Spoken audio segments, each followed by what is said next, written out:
In the winter of 1970, Roger and Carolyn Perron, along with their 5 daughters, Andrea, Nancy, Christine, Cindy, and April, left the bustle of Cumberland, Rhode Island, for a quieter life in the countryside. They purchased an old farmhouse in Harrisville, a remote hamlet surrounded by dense woods and rolling fields. The Arnold Estate, as it was known, was a sprawling, weathered relic of colonial America, built in 1736. Its 10 rooms and creaking beams promised a rustic charm, but beneath its faded clapboards lay a darkness that no one could have foreseen. The family moved in on January 11, 1971, their breath fogging in the frigid air as they hauled boxes into the house. From the outset, the place felt alive, not with warmth, but with an unsettling presence. The previous owner, a gruff man named Mr. Kenyon, had warned them cryptically as he handed over the keys. "Leave the lights on at night." Roger chuckled it off as rural superstition, but Carolyn felt a shiver that had nothing to do with the cold. The strange occurrences began almost immediately, subtle at first, like whispers on the wind. The girls noticed small things: brooms toppling over on their own, footsteps echoing in empty rooms, and a faint smell of smoke that vanished as quickly as it came.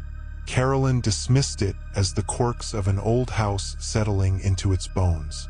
But then came the night when Andrea, the eldest at 12, woke to find her bed shaking. Not violently, but rhythmically, as if rocked by invisible hands.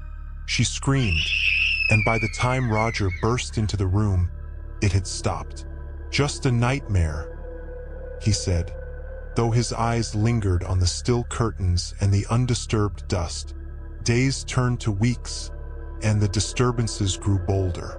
One morning, Carolyn found a pile of dirt swept into a neat circle in the kitchen, despite having cleaned the floor the night before.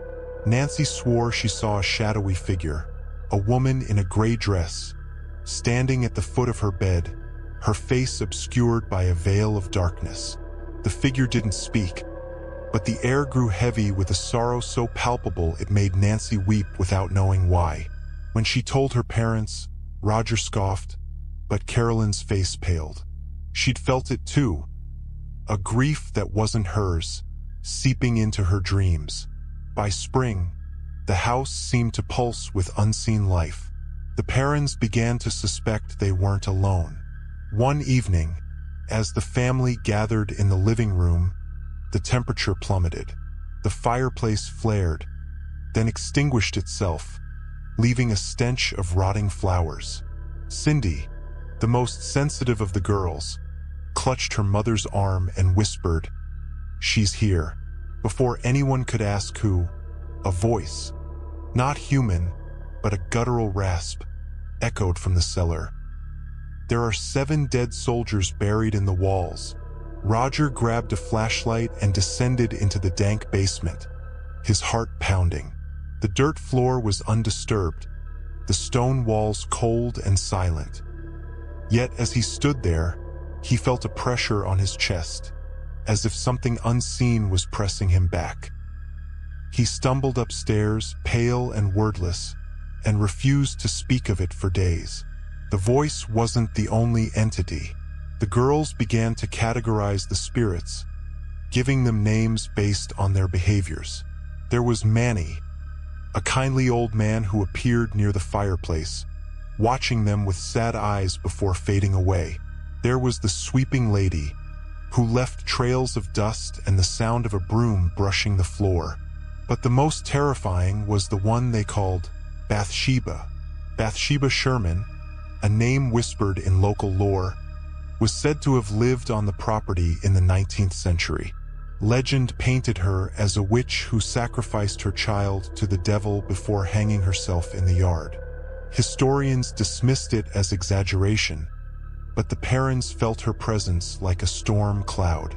Carolyn bore the brunt of it.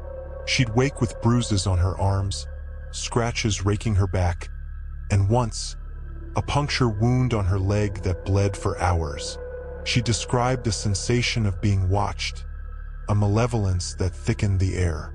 One night, Carolyn's torment peaked. The family was asleep when a piercing scream jolted them awake. They found her in the kitchen, levitating a foot off the ground, her head thrown back and her eyes rolled white. Chairs skidded across the room, and a voice, not Carolyn's, snarled, "Get out!" Roger lunged to pull her down, but an invisible force shoved him back. The girls wailed as Carolyn's body twisted unnaturally before collapsing in a heap. When she came to, she whispered, "It's her. She hates me." The next morning, a rancid smell filled the house. Decay and sulfur mingled with something sickly sweet. The family found a puddle of black liquid seeping from the fireplace, defying gravity as it crawled up the wall. Cindy, trembling, said she'd seen Bathsheba that night. A gaunt woman with a crooked neck and eyes like burning coals, hovering over her mother's bed. Desperate, the parents contacted Ed and Lorraine Warren, renowned paranormal investigators. The Warrens arrived in late 1971, their faces grim as they surveyed the house. Lorraine, a clairvoyant, recoiled at the threshold. "This place is a conduit," she said. "There's more than one spirit here, some lost, some evil, and one is stronger than the rest." The Warrens conducted seances, their candles flickering wildly as they called to the entities. Manny appeared briefly, his form shimmering, muttering about peace before vanishing. The sweeping lady brushed past Lorraine, leaving a chill on her skin. But when they pressed deeper, Bathsheba emerged. The room shook, windows rattled, and Lorraine clutched her rosary as a voice hissed, "I claim this house. Leave or perish." The seances only enraged the entity. Carolyn grew gaunt, her once vibrant spirit drained. The girls saw apparitions daily.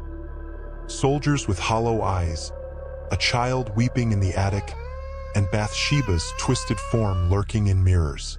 Roger, once a skeptic, began to pray, his hands trembling as he nailed crosses to the walls. The final straw came on a moonless night in December. The family awoke to a cacophony. Banging on the walls, laughter from nowhere, and the sound of chains dragging across the floor. Carolyn, now a shell of herself, stood in the yard, staring at the house as if entranced. The girls screamed as objects flew. Books, lamps, even a butcher knife that embedded itself in the wall inches from Roger's head. A guttural chant rose, unintelligible yet dripping with malice, and the air thickened with the stench of death. The Warrens urged the parents to flee, warning that Bathsheba's power was growing, feeding on their fear. But the family was trapped. Financially ruined, they couldn't afford to leave. For nearly a decade, they endured, the haunting waxing and waning like a tide. It wasn't until 1980, after scraping together enough money, that they escaped the Arnold estate. The parents never fully recovered. Carolyn spoke of lingering shadows in her mind, a weight she couldn't shake. The girls carried nightmares into adulthood, their childhood stolen by a house that refused to let go. The Arnold estate still stands, its windows dark and its secrets buried in the walls. Perhaps with those 7 soldiers, perhaps with Bathsheba's wrath. Locals whisper that on quiet nights, you can hear a broom sweeping or a woman's laugh carried on the wind. The Perron family haunting remains a mystery, a collision of history and the supernatural, where the line between the living and the dead blurred into something unspeakable.